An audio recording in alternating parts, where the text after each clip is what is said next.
Čuste, vítajte pri dnešnom vlogu, ktorý sa týka vecí prírody sa to týka, pretože sa nachádzame teraz pri Dube.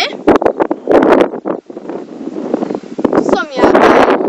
Je tu krásne okolie, prišli sme na bicykloch, som tu aj zmínila, že ona natáča a chceli by sme vám sem dať aj nejaké tie fotky do videa, ale uvidíme, vidím, že mám poriadne háro, ale to jednoducho fúka a určite ma ani dobre nepočujete.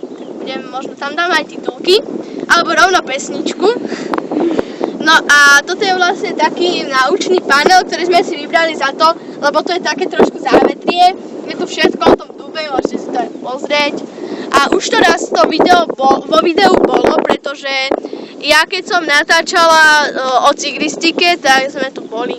Išli sme okolo neho na bicykloch, aj teraz sme samozrejme na bicykloch. No a takže asi tak. Také srandičky sme tu zažili teraz, lebo išli sme a ja som zrazu spadla do pola, som sa stratila.